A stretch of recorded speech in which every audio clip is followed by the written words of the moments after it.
Begitulah logika yang lahir dari kebencian. Ia tak lagi berbasis realita, tapi berbasis emosi.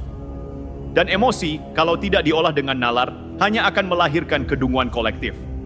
Sekarang, mari kita bahas soal perang rakyat semesta yang ia gaungkan. Katanya ini adalah perang antara rakyat melawan penguasa zalim yang masih menggunakan harta jarahan. Tapi lucunya, yang disebut rakyat itu siapa? Apakah seluruh rakyat Indonesia setuju? Tentu tidak. Yang ikut perang hanyalah segelintir orang yang termakan narasi busuk.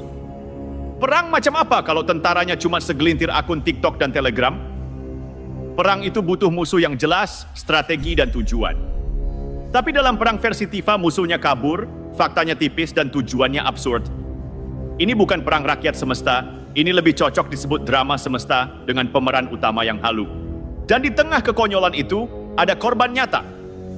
Publik yang diseret untuk ikut membenci. Tifa dan gengnya seperti Roy Suryo dan Rismond mungkin merasa sedang heroik. Tapi yang mereka lakukan justru mempermalukan diri sendiri. Karena di era digital seperti sekarang, jejak digital tidak bisa dihapus. Apapun yang mereka ucapkan akan tercatat. Dan kalau nanti semua kebohongan itu terbukti palsu, sejarah akan mencatat mereka bukan pahlawan, tapi penghasut yang gagal. Sekarang, mari kita lihat dari sisi hukum. Kapolda Metro Jaya sudah bilang dengan tegas. Ada 2 klaster tersangka. Kluster pertama 5 orang, kluster kedua 3 orang. Nah, di kluster kedua inilah Tifa berada. Bersama Roy Suryo dan Rismond, pasal yang dikenakan bukan main-main. Pencemaran nama baik, fitnah, dan rekayasa digital. Mereka disebut teroris digital. Dan sejujurnya, istilah itu tepat banget. Karena teroris digital bukan hanya mereka yang bikin bom, tapi juga yang menebar kebencian yang bisa meledakkan akal sehat bangsa. Bedanya, bom fisik menghancurkan bangunan, sedangkan bom fitnah menghancurkan kepercayaan publik. Dan efeknya jauh lebih panjang.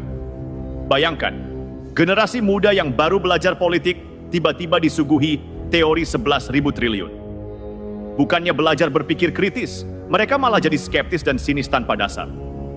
Itu bukan edukasi, itu peracunan intelektual. Dan racun itu disajikan dengan bumbu perjuangan rakyat, ironi level dewa.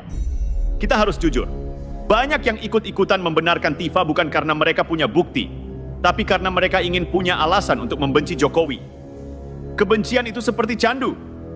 Sekali dicicipi, susah berhenti. Lama-lama, semua hal baik dari orang yang dibenci jadi terasa salah. Jokowi bangun infrastruktur, salah. Jokowi bantu UMKM, pencitraan. Jokowi tersenyum, pura-pura. Apapun yang dilakukan akan tetap salah, karena kebencian sudah jadi agama baru bagi mereka. Dan Tifa, dengan segala pernyataannya, bukan sedang membuka mata publik, tapi sedang membuka luka batinnya sendiri di depan umum. Yang menyedihkan, sebagian orang bertepuk tangan, bukan karena mereka paham, tapi karena mereka juga ingin melampiaskan rasa frustrasi yang sama. Kalau mau jujur, yang Tifa lakukan bukan perang rakyat, tapi perang melawan kewarasan. Ia berperang melawan logika, melawan bukti, bahkan melawan dirinya sendiri. Dan hasilnya, ia kalah telak. Karena bagaimana mungkin seseorang yang haus validasi bisa memenangkan perang melawan kebenaran? Tapi ya begitulah manusia. Kalau egonya sudah jadi panglima, realita tak lagi penting. Ia akan terus mencari celah untuk merasa benar, meskipun harus mengorbankan reputasi dan logika.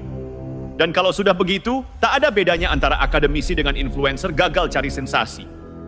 Yang paling ironis, Tifa sering menampilkan diri sebagai pembawa cahaya kebenaran. Tapi kalau kita lihat isi ucapannya, yang ada justru asap kebencian. Dia bilang ingin membebaskan rakyat dari kebohongan, tapi yang disebarkan justru kebohongan baru.